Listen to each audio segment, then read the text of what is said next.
Okay, so today you have the option of using underglaze. There are two colors, white and black. Underglaze you put on before you fire your clay piece. So here is my rhino, and I'm going to show you a couple of ways that you can use white and black underglaze to add color and texture. If you wait to do any color until after the firing and you want to do white, it turns out more like this. It's still pretty, but it's not bright. The underglaze though is bright white, and if you want that on your sculpture, you want to do that today. The black looks like this underglaze, and when you put black glaze on top, it becomes very dark black. If you only use black glaze, it's a little bit see-through.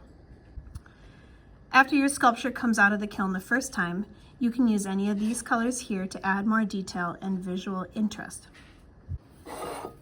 So what I want to do is not contaminate the white. We want to keep it nice and clean. And when you go to paint it onto your clay, just kind of do light strokes where you're not pushing down and going back and forth. You want to do 2 coats. So instead of just rubbing back and forth, I'm going to do 1 coat and then paint some other places. And while that dries, I'm going to just do more details here, and I'll come back to that later. If you go back and forth too much, it'll turn red because it'll mix with the red clay. To get into some of the smaller areas, I'm going to switch over to a smaller brush here. And if you accidentally get the underglaze somewhere you don't want it, sometimes you can just wipe it off, or later you can scrape it off with one of the tools.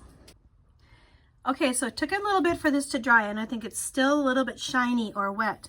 But now I can take a tool like this, and I can even do some scratching away and exposing the red clay underneath. This could make kind of a good emphasis or textural element. You could try using some of the loop tools to remove some clay. I found one right here. It has a little bit of a corner on it.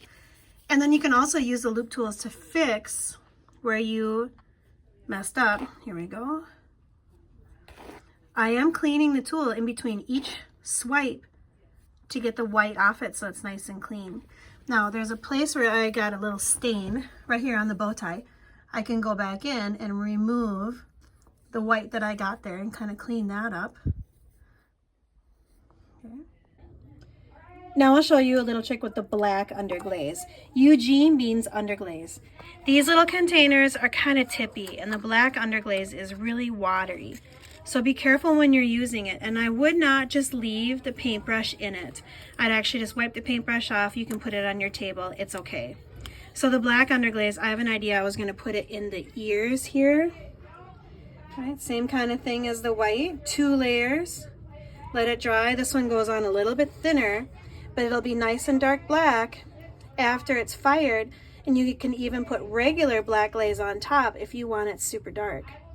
So I do know that rhino's ears are kind of hairy. So I'm going to let it dry for a second and come back with that scratching tool again. And I can scratch in some little hair marks where the red clay will shine through like this.